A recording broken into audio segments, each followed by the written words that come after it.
Ok, Sinon, je t'entends un peu mieux aussi. micro activé, pas de surprise. Je t'ai comme d'habitude informé que tu été enregistré, tu acceptes et tu seras diffusé sur la chaîne YouTube Stéphane Edouard Études de cas jusqu'à une date de ton choix. Décide de la date jusqu'à laquelle tu vas être diffusé.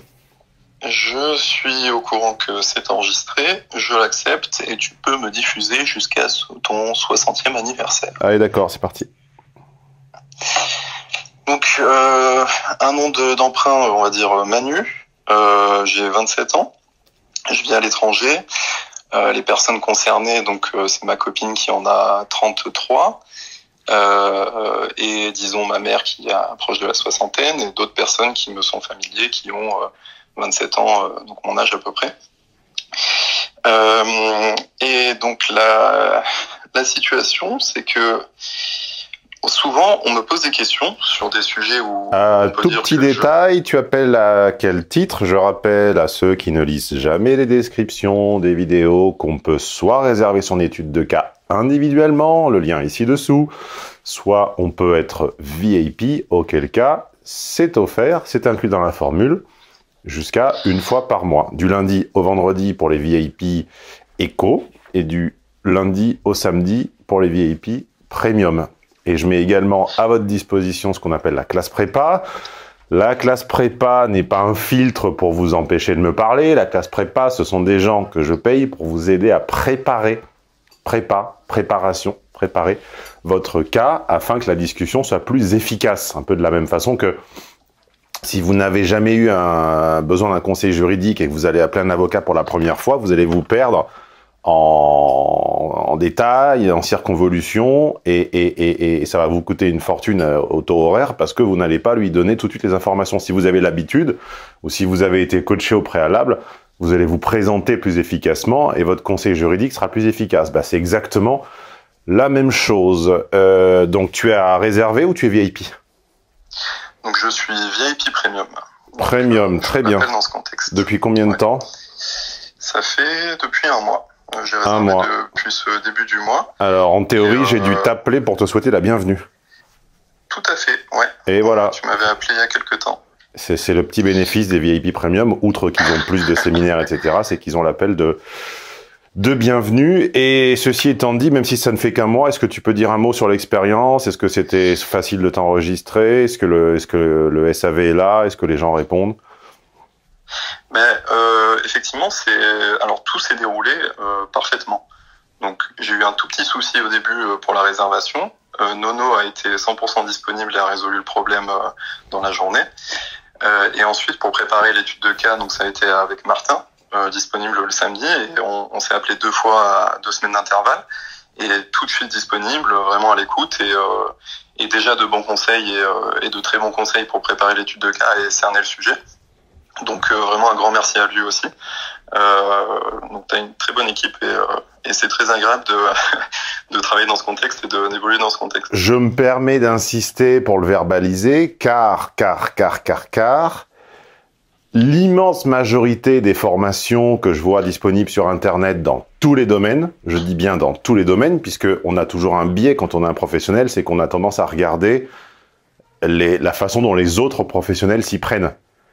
Quel que soit ton domaine, que tu vendes des plantes ou que tu fasses des ongles ou je sais pas quoi, tu regardes comment les autres font leurs plantes ou les autres font leurs ongles. Moi, je regarde comment les autres vendent des formations. Et dans l'immense majorité des cas, ce sont des processus automatisés où il n'y a personne derrière. Et ouais, c'est ça. Il n'y a personne derrière. S'il y a quelqu'un, il y a un vieux formulaire de contact, mais vous ne savez pas à qui vous vous adressez. Vous ne savez pas combien de temps les gens mettent pour répondre. Chez nous, vous connaissez l'équipe. Il y a Nono pour le SAV client, Hugo, le chef monteur, il y a Stéphane, il y a Delphine à la compta pour ceux qui ont des sociétés qui ont besoin de factures, il y a Arnaud, le juriste, mais enfin, tu n'as pas envie de rencontrer Arnaud, parce que si tu rencontres Arnaud, c'est qu'on a un problème avec toi, et voilà. Et puis c'est tout. Et il y a la classe prépa à qui on passe le bonjour, parce que je sais qu'ils écoutent évidemment les études de cas finales, Christophe, Martin et Thomas.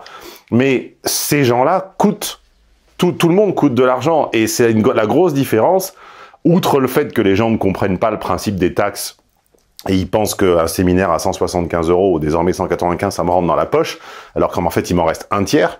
Mais outre ça, ils comprennent pas que tous ces gens-là sont payés, alors que la plupart des gens, la plupart des formations en ligne, c'est une plateforme automatisée, il n'y a personne. Il y a personne derrière. Si ça se trouve, le mec, il est à Dubaï, il est on ne sait pas où, tu peux pas l'appeler. Oui, c'est ça. Et ça, c'est la dit. Et ça coûte un prix. Les études de cas. Pour les séminaires, en gros, pour les 3 premiers séminaires que j'ai écoutés, j'ai eu beaucoup de questions et de pouvoir les poser à Martin par la suite, c'est d'une grande aide, quoi. Parce qu'au moins, t'es pas lâché dans le vide avec du contenu que t'as écouté mais que tu peux pas discuter. Et oui, et les gens qui disent, moi j'achète un livre à 10 € à la Fnac et j'ai toutes tes informations, d'abord c'est pas vrai. Et en plus, une fois que tu as acheté un bouquin, va contacter l'équipe de l'auteur. Moi, j'ai déjà essayé, hein, on m'a jamais répondu. Hein. Bon, sauf maintenant, si j'écris à un mec de mon camp, il va me répondre. Mais quand j'étais pas connu, je me rappelle avoir écrit à des auteurs, j'ai jamais eu la moindre réponse, si tu veux. Donc c'est pas pareil. C'est pour ça que les questions de coût m'insupportent. C'est parce que, 1, les gens confondent salaire et chiffre d'affaires. 2, ils n'ont pas conscience qu'on est 11 derrière, et 3, ils ne se rendent pas compte de la valeur ajoutée par rapport à stocker un contenu brut sur son disque dur en disant ah, je l'ai mis dans un coin, et le consommer, le digérer, y réfléchir, en parler à Martin, en parler à Christophe, en parler à Thomas, en parler à Stéphane. Une fois que tu en as parlé à 4 personnes, alors que tu n'as... En fait, tu as le droit de parler à 4 personnes pour un truc qui, moi, me fait gagner à la fin 70 balles. Je sais pas si tu te rends compte, c'est quasiment du tarif femme de ménage, mais les gens ne comprennent pas ça. Bref, assez discuté, allons-y, quelle est la question? Donc la question, c'est donc les personnes citées, ma mère, ma copine, des amies féminines en général, me posent souvent des questions sur des sujets où je suis plus ou moins expert, ou mieux informé dans le domaine qu'eux. Et il arrive souvent qu'en répondant, je provoque un peu de désarroi. Et ça a déjà été verbalisé par ma mère et ma copine notamment, quand je parle avec toi, je me sens un peu stupide. Oui, exemple. Exemple, donc je travaille dans l'agroalimentaire, donc je m'informe énormément sur la nutrition, sur les procédés de fabrication, sur tout ce que ça implique.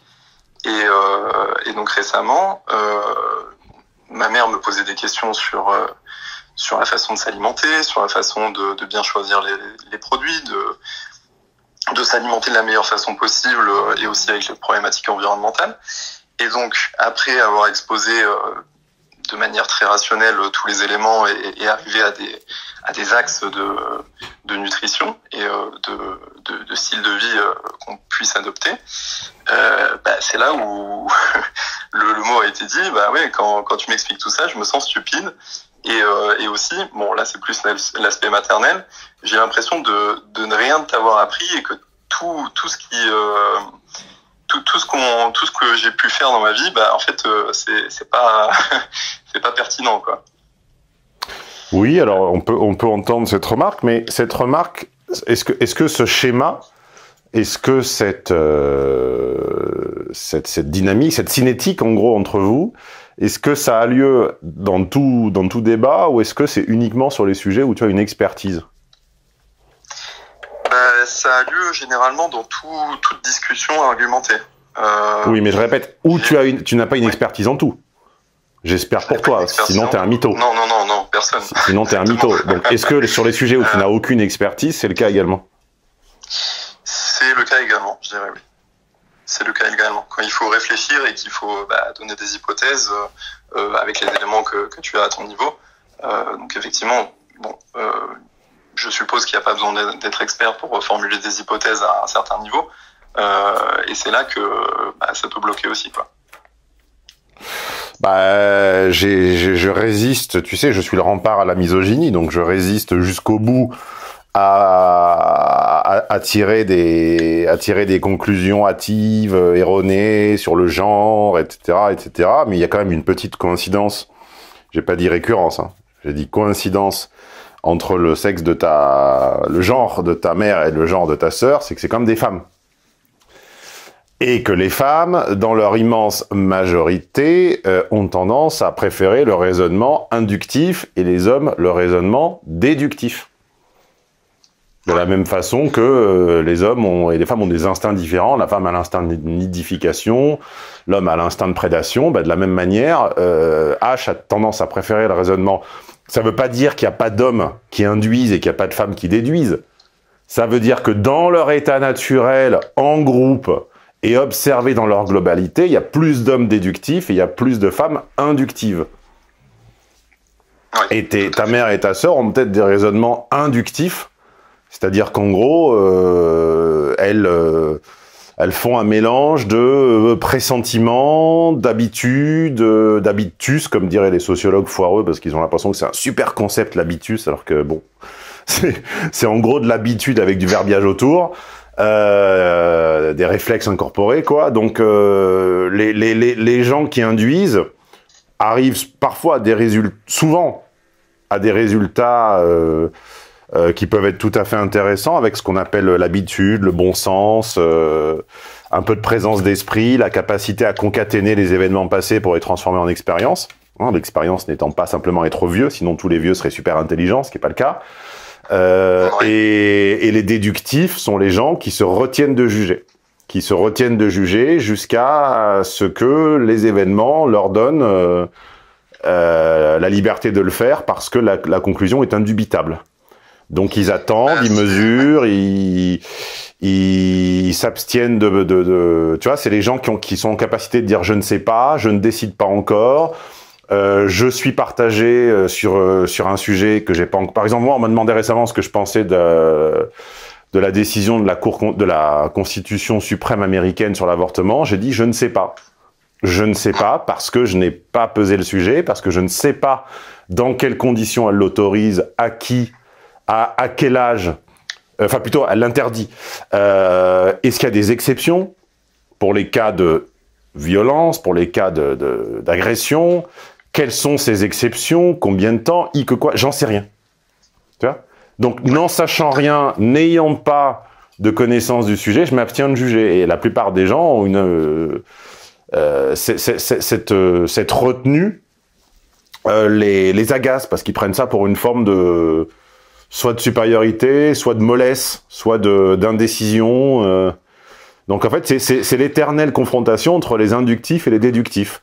Et parfois, les deux peuvent avoir des carrières similaires, voire l'inductif peut bien mieux performer que le déductif dans certains domaines. C'est possible. Moi, j'ai un pote d'école très déductif qui a... On était ensemble au collège, au lycée, donc ça fait quoi, 30 ans.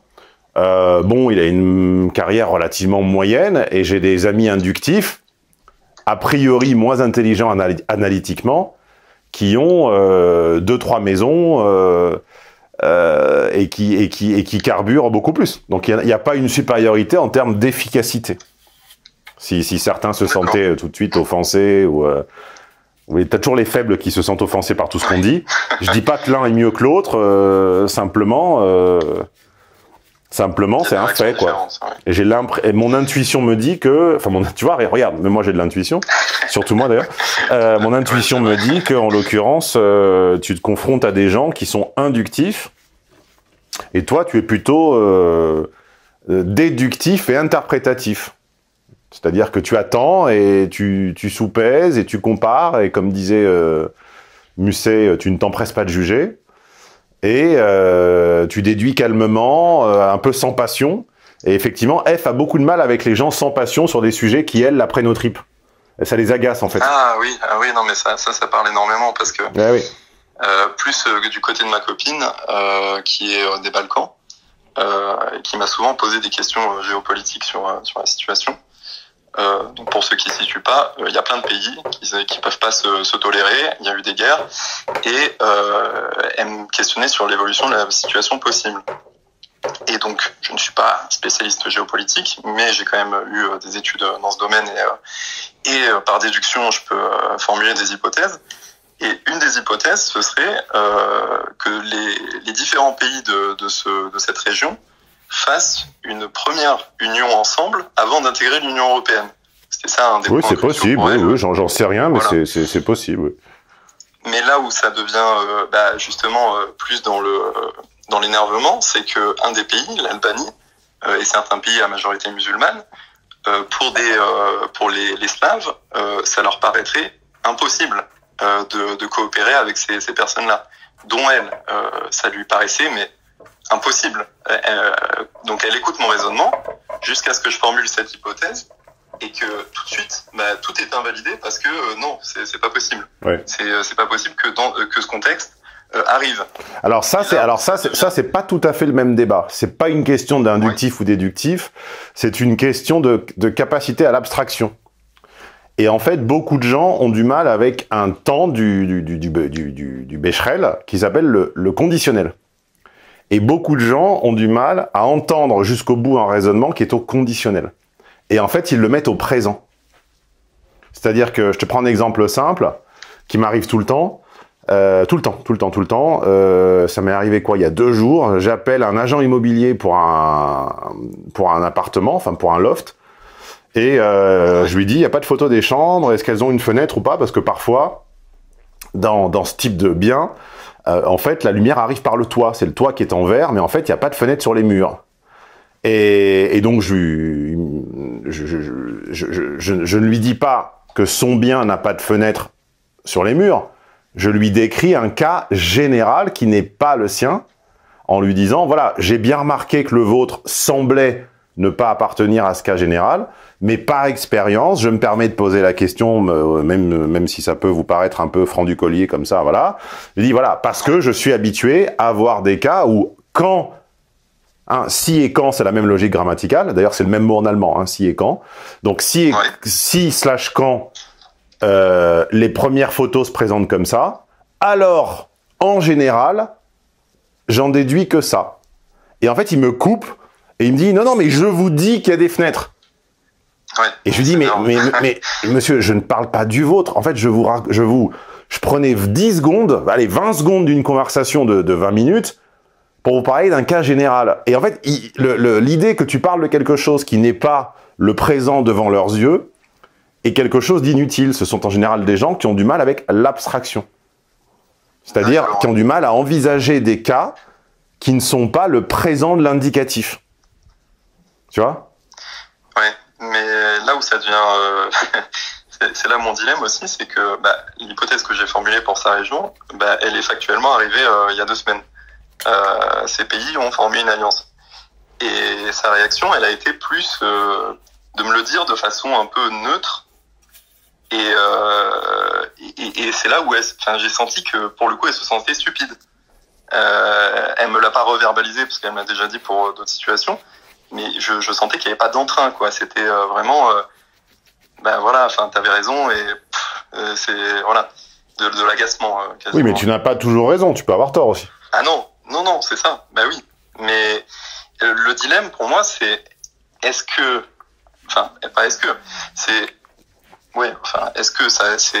il vaut, non, tu vas pas donner de conseils, mais vaut-il mieux ne pas discuter de ces choses-là, ou discuter de ces choses-là dans la possibilité que ça choque, que ça angoisse, que ça frustre? C'est pas une question de vaut-il mieux ou pas, c'est une question de avec qui et par quel canal. Ouais.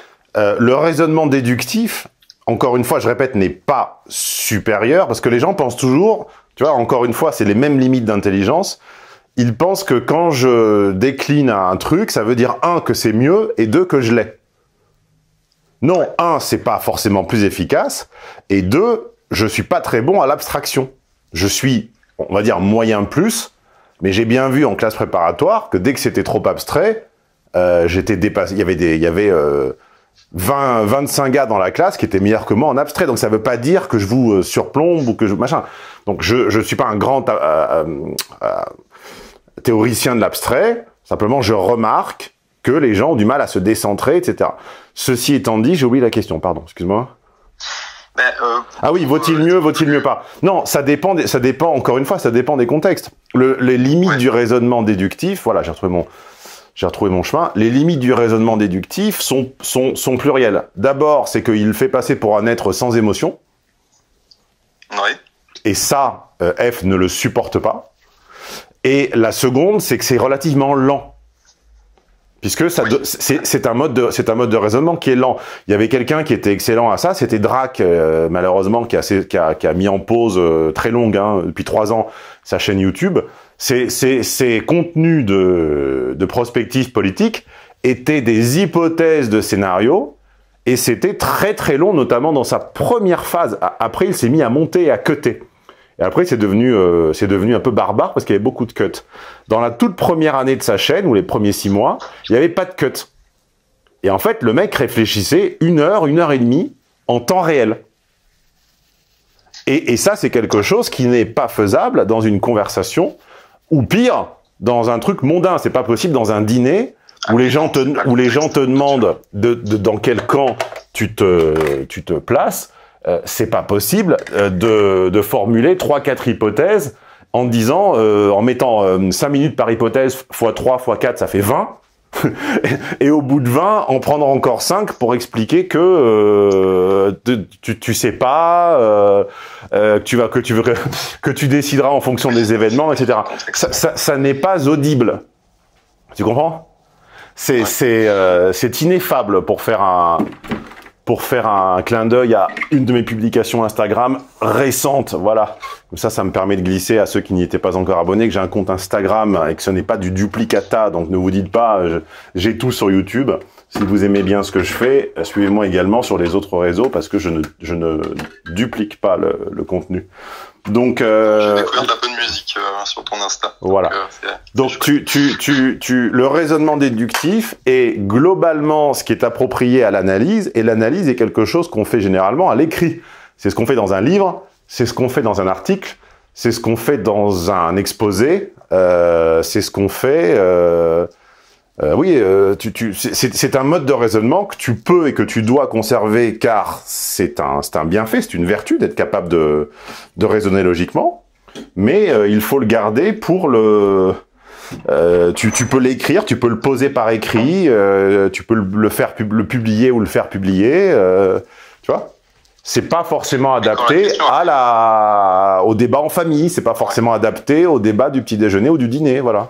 Mais il faut pas l'abdiquer ou l'oublier, car c'est rare. Hein. Les avions volent, les trains roulent, et les usines tournent grâce au déductif, hein, plus qu'à l'inductif. Hein. Quand on dit Elon Musk a eu une intuition de génie, il n'a pas eu une intuition de génie. Hein. La voiture électrique, ça existe depuis le début du XXe siècle. Hein. Le début, c'est-à-dire que tu as des photos de bagnoles électriques de 1906, 1915, 1920, et les ingénieurs le savent, nous on le sait, tu suis la chaîne de Jay Leno, il a des bagnoles électriques du début des années 1900. Donc il n'a pas eu une intuition, il a simplement fait le pari de produire à grande échelle quelque chose qu'on n'avait pas réussi par le passé à produire à grande échelle. Mais si Tesla est Tesla, c'est 99% de la déduction et 1% de l'induction, si tu veux. C'est pas une idée de génie comme ça, noyée dans on ne sait quoi. Tu comprends? Ouais. Dans les domaines où je suis pas expert, donc ça se comprend bien. Enfin, comme tu dis, la mondanité ou les lieux où c'est pas l'objectif de discuter ce genre d'hypothèse ou d'être déductif. Bon, c'est ennuyeux, ça intéresse personne. Mais là, peut-être dans les domaines où je suis expert et où on me demande une question sincère, c'est insupportable. Non, mais je sais, je vis la même chose. Moi, dès qu'il y a une question sociétale ou homme-femme, limite, je me tais parce que les avis sont nivelés et t'as 5 gugus autour de la table et tous leurs avis valent autant que le mien, qui est ma spécialité. Donc, oui, c'est agaçant. Ouais. C'est ça. Je vois bien, ouais. En fait, t'es expert tant que ça leur va et après, dès que ça leur va plus, bah, t'es plus expert. C'est embêtant. Ah ouais, tu vis les légers désavantages d'être intelligent, composed, comme on dit en anglais. D'ailleurs, je ne trouve pas exactement de déclinaison française de composed. Ça veut pas dire composé. Hein. Composed, c'est plutôt... comment on pourrait traduire ça? Rester maître de soi en toute situation.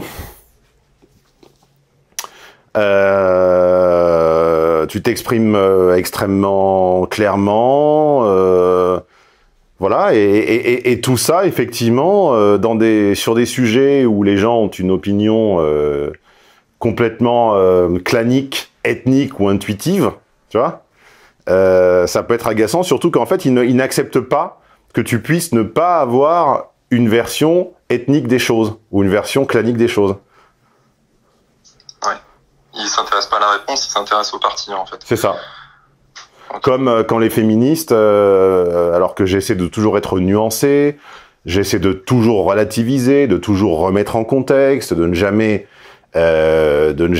monter les clans les uns contre les autres, et dès qu'une ou pire un féministe doit donner un avis sur mes contenus, c'est toujours ah, c'est un mascu, c'est un mascu, c'est un mascu. Mais c'est parce que dans leur tête, la partition est faite.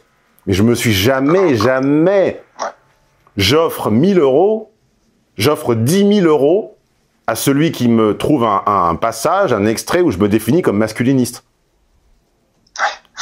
Jamais. C'est ahurissant, ouais. Jamais. Jamais. Jamais de la vie. Tu le répètes. Pour m'en moquer, Léo, pour nos anciens podcasts d'il y a des années, m'avait trouvé un t-shirt comme ça, méniniste, #méniniste, mais c'était évidemment une plaisanterie. Dans mes propos, je n'ai jamais dit nous les mascus, nous les tchads, nous les trucs, nous les machins. Jamais, jamais, jamais. J'essaie toujours d'éviter les catégorisations. Chaque fois que je dis F, je précise qui est F, pourquoi, c'est pas tout le monde, mais non. Pour les binaires, bah de toute façon le monde est binaire. Donc t'es progressiste ou t'es mascu, t'es ci ou t'es ça. T'es pour ou contre l'avortement, t'es pour ou contre la guerre le conflit israélo-palestinien, j'en sais rien. Honnêtement, je n'ai pas de camp, je n'ai pas de parti tranché sur le conflit israélo-palestinien. J'ai pas assez passé de temps sur le sujet, j'ai une intuition qui me fait plutôt pencher dans un camp, mais j'ai pas assez creusé le sujet pour m'exprimer dessus, la raison pour laquelle je ne m'exprime pas dessus. J'ai pas le temps. Oui, je vois bien. J'ai une intuition qui, effectivement, me fait préférer un camp à l'autre. Mais c'est une intuition, pas une déduction. Ouais. Je vois bien ce côté pour toutes les problématiques sociétales, tout ça. Est-ce que c'est le cas pour tous les sujets d'expertise et tous les sujets en général, en fait? Est-ce qu'il y a un camp pour les personnes qui ne sont pas experts? Et peut-être que quand les sujets sont discutés, la question est plus dans quel camp tu te mets, plus que quelle est la réponse appropriée. Oui, mais c'est une question, si je puis me permettre, sans objet. Puisque de toute façon, c'est pas toi qui choisis ton camp. C'est on choisira pour toi. Okay. Moi, j'ai jamais dit je suis de droite. Trouvez-moi une phrase où je dis je suis de droite. Aucune. C'est on m'a mis à droite par rapport à ma réaction à certains sujets. J'ai jamais dit je suis masculiniste. On m'a mis là-dedans par rapport à ma réaction à certains sujets. Donc de toute façon, ça sert à rien de te demander dans quel camp tu veux être. On te mettra dans un camp. T'es catégorisé, tu peux pas te catégoriser toi-même. Okay. Non. Ouais. C'est pas ton travail, laisse faire. C'est comme ta page Wikipédia, tu peux pas l'écrire. Ah ouais, tiens, je me posais la question pour la tienne, t'en as pas? Bah j'en sais rien, je regarde pas, je m'en fous. Bah, comme dit Jean Covici, il le dit très bien, lui qui est également très commenté, très applaudi ou très critiqué, il dit « Je ne suis pas responsable de ce qui est écrit sur ma page Wikipédia, puisque n'importe qui peut l'écrire. » Eh ouais, c'est pas une autobiographie, quoi. Est-ce que c'est mieux ou moins bien? Je ne sais pas. Est-ce que ça serait mieux si c'est... Moi, je vois quelques pages Wikipédia, souvent d'inconnus, bien sûr, d'illustres inconnus, autobiographiques. Ça se voit tout de suite, ça n'a aucun intérêt. Ça devient hagiographique, ça n'a aucun intérêt. Aucun. Zéro. Aucun. Donc c'est pas mieux ou moins bien. C'est comme ça. D'accord. Je vais devoir y aller, j'ai une très très grosse journée. As-tu d'autres questions? Non, c'était tout, mais tu m'as apporté tu payes un prix somme toute mesuré pour une qualité qui te rapporte bien plus que ce qu'elle te coûte. Tu vas effectivement agacer de temps en temps ta mère et ta copine, mais franchement, voudrais-tu l'inverse? Non. Bah voilà. Donc il va falloir accepter. J'ai les réponses. Merci Stéphane. Allez, je te souhaite un dernier petit mot aux auditeurs, à part de leur dire de s'abonner à la chaîne. Est-ce que tu as une dernière remarque? Bah, abonnez-vous. Moi, j'adorais Stéphane sur YouTube dans les contenus gratuits. Et, ah bah oui, dis-leur alors. Parce que certains pensent que... Enfin, ils savent pas en fait ce qu'il y a dans les formations, etc. Ils disent, ouais, globalement, j'ai déjà vu 47 vidéoscopies, je dois plus ou moins savoir ce qu'il y a dans les séminaires. Alors non, t'as 600 vidéos, j'ai dû en regarder 500 avant de m'abonner. Donc je sais à peu près tout ce que t'as fait. Je pensais être déçu par rapport à tout ce que tu faisais dans les vidéos gratuites. Non, c'est beaucoup mieux. Je suis pas déçu du tout. J'ai eu ça fait que un mois, donc j'ai eu trois demi-journées de séminaire. J'en ai pour mon argent et je compte bien rester encore un certain temps parce que les contenus sont beaucoup plus qualitatifs en payant. Très bien, très bien. Et dernière, j'en profite hein, puisque t'es sympa et tout. Parfois on me dit mais je comprends pas pourquoi l'immense majorité des séminaires sont que en audio, on les voudrait en vidéo. Est-ce que tu es quand même d'accord que des contenus de 5 ou 6 heures, c'est vachement plus pratique de les avoir en audio pour les mettre sur Apple CarPlay ou les écouter d'où on veut, plutôt que de les avoir en fichier vidéo qui ferait des gigas, parce que 6 heures de vidéo, ça fait des gigas. Oui, et puis regarder quelqu'un devant un tableau ou assis sur une chaise, il vaut mieux avoir le plan et les idées importantes dans un document à part, non? Oui, donc moi je t'écoute en voiture, c'est pour ça que j'ai le temps de t'écouter, parce que sinon j'aurais clairement pas le temps. Et voilà, mais ça c'est le mieux. Moi je recommande, je recommande ça. C'est quand même beaucoup plus facile qu'une vidéo. Tu as Android Play ou tu as Apple CarPlay ou tu as le Bluetooth ou je sais pas quoi. Et comme ça, tu peux m'écouter dans les transports ou même dans ta voiture. Comment tu ferais avec 6 heures de vidéo? Tu le poserais à côté de toi, tu regarderais pas, tu regarderais 1 minute et tu le poserais. De toute façon, ça servirait à rien. Ouais. À moins d'y assister en direct, ça sert à rien d'avoir une vidéo de ton séminaire. Tu peux même pas interagir, donc l'audio est prioritaire. Voilà. Après, c'est peut-être la façon de mémoriser aussi. Bon, oui, mais il y a des supports visuels qui s'appellent les fiches. Voilà. Oui, oui, tout à fait. Avec les photos, les illustrations, le plan, les citations, les idées importantes. Donc c'est un séminaire et des fiches. Voilà. Bon, ben écoute, une excellente journée à toi et au mois prochain pour la prochaine étude de cas. Un grand merci. Ciao, ciao. Bonne journée. Salut.